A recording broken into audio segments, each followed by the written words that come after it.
Welcome back in my channel. इस session को मेरे हिसाब से सबसे ज़्यादा इम्पोर्टेंट सेशन है जितने भी लेक्चर हमने लिए हैं इस पूरे यूट्यूब चैनल पे, चाहे वो कोविड टाइम में हो या आफ्टर कोविड हो। ठीक है, तो सारे लेक्चर में सबसे ज़्यादा इम्पोर्टेंट लेक्चर, वैसे वो सारे लेक्चर तो रिगार्डिंग सब्जेक्ट का था, लेकिन सब्जेक्ट पढ़ना 6 महीने का एक सेमेस्टर होता है आपका, उसके बाद पढ़ना और सारे चीज़ को एक समय पे इम्प्लीमेंट करना, इन द सेंस एग्ज़ाम के टाइम पे इम्प्लीमेंट करना, वो बहुत ज़्यादा इम्पॉर्टेंट हो जाता है। काफ़ी सारे बच्चों का मेरे पास क्वेरीज आ रहा था कि सर आता सब कुछ है, लिख के भी आ रहे हैं पिछले कई सेमेस्टरों से, कोई 2, कोई 3, कोई 4, कोई 1, लेकिन जो सेटिस्फैक्शन लिखने के बाद और नंबर आने के बाद होता है उसमें बहुत ज़्यादा डिफरेंस आता है। इसका क्या रीज़न है? क्या ऐसा चीज़ जो हम छोड़ रहे हैं उसको फाइंड आउट किया जाए कि नंबर को हैंडल कर सके या टैकल कर सके।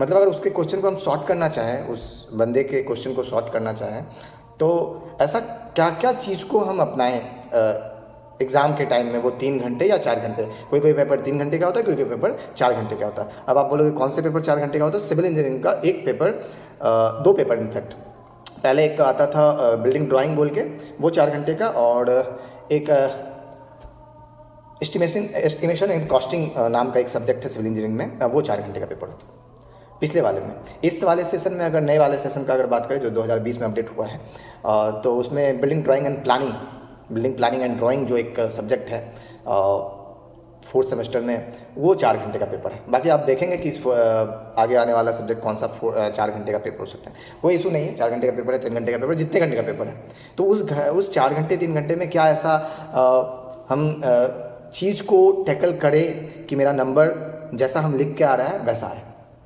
तो ये क्वेश्चन इंपॉर्टेंट इसलिए बन के आता है क्योंकि इंडिविजुअली हम लोग जो पूरा पढ़ रहे हैं, पूरा जितना 3 साल जो मेहनत कर रहे हैं डिप्लोमा के लिए, इंजीनियरिंग के लिए 4 साल जो मेहनत कर रहे हैं, वो सिर्फ और सिर्फ एक ही चीज़ पर टिका रहता है, वो है एग्ज़ाम। और एग्ज़ाम इंपॉर्टेंट इसलिए हो जाता है क्योंकि एग्ज़ाम के बाद ही आपका क्या हो रहा है, एवोल्यूशन जो हो रहा है वो आपके कॉपी से हो जा रहा है, राइट। तो अगर उस बच्चे का क्वेश्चन का आंसर अगर मुझे देना हो, तो मैं अलग अलग फैकल्टी का अलग अलग पॉइंट ऑफ व्यू होता है, राइट। अगर उनका क्वेश्चन मेरे से है तो हम अपना पॉइंट ऑफ व्यू आपके सामने डाल रहे हैं। मेरे ख्याल से इस वीडियो के बाद आप जब एग्ज़ाम देने जाओ, तो अगर इस वीडियो को जहन में रखो, तो पिछले सेमेस्टर से इस सेमेस्टर पे आपका नंबर 99% इंक्रीज़ करेगा। कितना करेगा वो आप पे डिपेंड करता है। इंक्रीज़ करेगा इसका 99% है, लेकिन कितना करेगा ये आप पे डिपेंड करता है। अगर मेरा पॉइंट ऑफ व्यू मानो तो वो आपका पहला writing skill in the sense, मतलब राइटिंग स्किल लिखना। अब क्या आपको जो आता है वो पहले लिखो, ऐसा नहीं कि 1 2 3 4 5 6 7 8 9 10 जो भी क्वेश्चन है सीरियल वाइज लिखना जरूरी है, बिल्कुल नहीं। जो आपको अच्छे से एक बार पहले क्वेश्चन पेपर पढ़ लो, ऑब्जेक्टिव 20 का क्वेश्चन ऑब्जेक्टिव है तो उसको एक बार देख लिए, जो बन रहा है आप मार्क करके रखो। शुरू में आप ऑब्जेक्टिव नहीं बनाओ, मेरा ये राय है। क्यों? क्योंकि कुछ चीज़ बीच में पॉइंट आउट होता है, कुछ चीज़ लास्ट में आपको याद आता है कि इसका आंसर ये नहीं ये होगा, ठीक है ना, ए आंसर नहीं होकर बी होगा, तो आप कट कर रहे हो, या OMR है तो फिर OMR में आप चेंज नहीं कर सकते। तो इन सारे चीज़ का बहुत ज़्यादा ख्याल रखना पड़ रहा है। तो ऑब्जेक्टिव आप एक बार पढ़ लो, आपको जो बन रहा है वो आप कर लो, फिर आपको क्या करना है, उस चीज़ को बाद में अटेम्प्ट करना, लास्ट के 15-20 मिनट, आधे घंटे रख लो, आधे घंटे, 2.5 घंटे के बाद, 3.5 घंटे के बाद, ठीक है। तो इस तरह ये राइटिंग स्किल, अगर हम पहली बात करें, पहला मुद्दा अगर मेरे अनुसार हो वो राइटिंग स्किल है। राइटिंग स्किल क्या है? राइटिंग स्किल मतलब जो आपको आ रहा है उसको आप पहले कंप्लीट करो।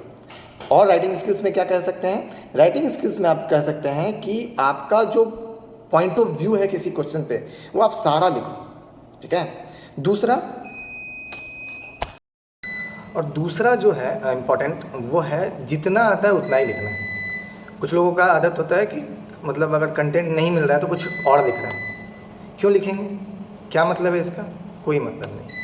सिर्फ और सिर्फ आप पेजेस भर रहे हो और अपना टाइम इन्वेस्ट कर रहे हो किस चीज़ में? वेस्ट में।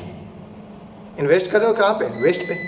इन्वेस्ट करो कहाँ? दूसरे क्वेश्चन पे, जहाँ से आपको नंबर मिल सकता है। अगर आपको वो क्वेश्चन का आंसर नहीं आता है, कोई बात नहीं, आप लास्ट पे अटेम्प्ट करो। अब आप बोलोगे क्यों लास्ट में अटैम्प्ट करें, वो इसीलिए क्योंकि आप जो भी सिलेबस है उसी से क्वेश्चन पूछ रहे हैं और उसका आंसर आपको पूरा नहीं आता, कुछ ना कुछ तो आता होगा, आप उसे इतने अच्छे तरीके से प्रेजेंट करो कि एग्जामिनर आपके क्वेश्चंस को कंसिडर करें, क्वेश्चंस के आंसर को कंसिडर करें।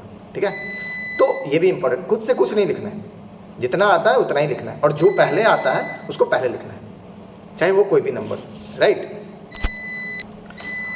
और तीसरा इंपॉर्टेंट मेरे हिसाब से है वो है आपका अटेम्प्ट ऑफ क्वेश्चंस। जितने सारे, मान लो 7 क्वेश्चन है, मान लो 11 क्वेश्चन है, ठीक है, जितने भी 4 नंबर के हैं, 6 नंबर के हैं, जो भी है, या ऑब्जेक्टिव्स है, सारे को आप टच करो। टच इन द सेंस मतलब जितना आता है उतना तो करोगे और बाकी जितना नहीं आता है उसको भी आप टच करोगे। क्यों? कभी ना कभी आपके फैकल्टी मेंबर या किसी दूसरे साइट्स वगैरह से आप वो ना पढ़े होंगे, उसको आप उस पर क्वेश्चन का आंसर देने में लगाओ। ठीक है, ये इंपॉर्टेंट और हो जाता है। और इम्पॉर्टेंट है अंडरलाइन, बहुत इंपॉर्टेंट है। अगर आपको एक पैराग्राफ में बहुत इंपॉर्टेंट अगर कोई चीज़ मिल गया है आपको, तो उस चीज़ को अंडरलाइन कीजिए, हाईलाइट कीजिए। हाईलाइट तो आप नहीं कर सकते, अंडरलाइन कर सकते हो आप, पेंसिल से कर लीजिए, पेन से कर लीजिए। उससे क्या होता है, एग्जामिनर को पता चल जाता है कि ये पूरे कंटेंट में ये कंटेंट, ये पैराग्राफ या ये 2 लाइन बहुत ज़्यादा इंपॉर्टेंट है, जो कि पूरे क्वेश्चन को प्रेजेंट कर रहा होता है। ठीक है, तो ये इंपॉर्टेंट है। और नेक्स्ट इंपॉर्टेंट पार्ट है फिगर इन द सेंस कि अगर आपके पास पाई चार्ट अगर उस क्वेश्चन पे अगर सेट कर रहा है, सुटेबल है, या कोई डायग्राम सुटेबल है, या और भी XYZ कंपोनेंट जो कि सुटेबल हो सकता है उस क्वेश्चन को बेहतरीन बनाने में, तो आप वो काम करो। अननेसेसरी कुछ ऐसा मत करना कि जिससे आपका क्वेश्चन दूसरे लीक पे चले जाए। ठीक है, दूसरे लीक मतलब कि अननेसेसरी दूसरा फिगर दूसरे क्वेश्चन में नहीं डालना है। अगर वो क्वेश्चन का आंसर में फिगर से रिलेटेड कोई भी चीज़ आ रहा है तो आप उसको इम्प्लीमेंट कीजिए, आप उसको पुट कीजिए अपने आंसर्स में।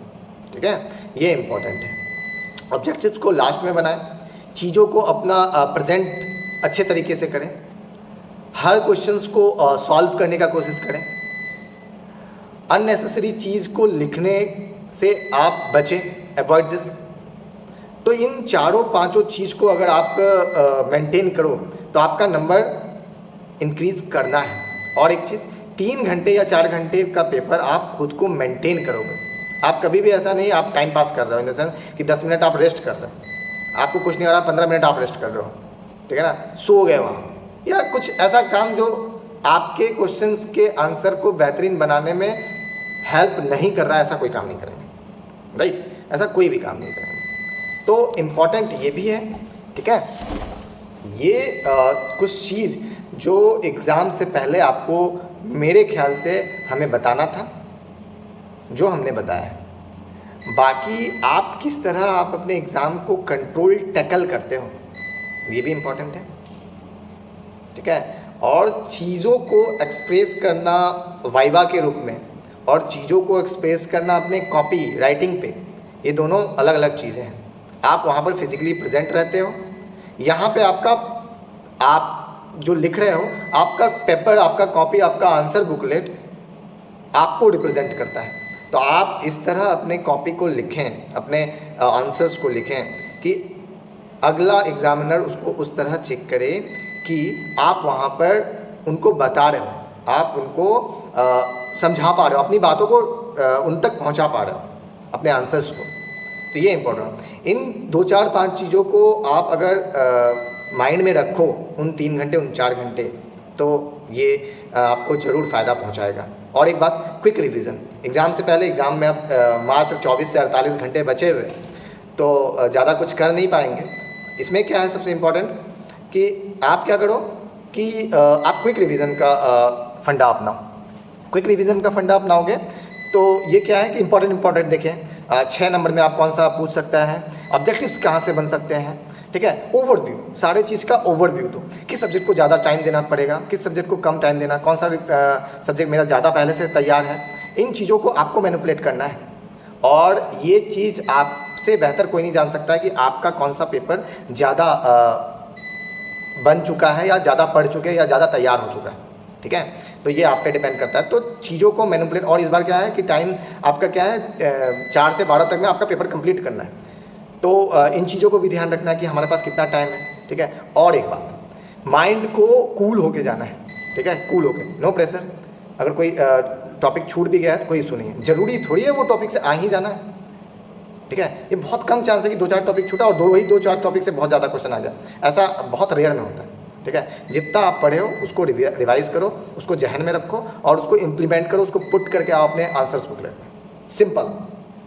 बाकी आप जितना अच्छे से प्रेजेंट करोगे, हम बार बार बता रहे हैं प्रेजेंटेशन ऑफ आंसर सबसे इंपॉर्टेंट है, फिगर इंपॉर्टेंट है, अंडरलाइन इंपॉर्टेंट है, चीज़ों को एक्सप्रेस करना इंपॉर्टेंट है, जहाँ जो जरूरत पड़े वो करो, सारा क्वेश्चन सब अटेम्प्ट करो, ठीक है ना। अपना 3 घंटा फुल 100% आप उस चीज़ में दो, फिर आप देखो आपका नंबर 110% बढ़ेगा, राइट। ये इंपॉर्टेंट चीज़ है जो कि आपको मुझे बताना था एग्ज़ाम के जस्ट पहले, जो कि हमने बताया, राइट। बाकी best of luck, all the best. आप एग्ज़ाम अच्छे से दो, सारा पेपर करके आओ बढ़िया से, ठीक है। और इस तरह करके आना कि एग्जामिनर खुश हो जाए, खुश इन द सेंस मतलब आपके आंसर्स पढ़ें कि हाँ भैया ये आंसर होना चाहिए इस क्वेश्चन का, ठीक है। तो all the best again, thank you everyone.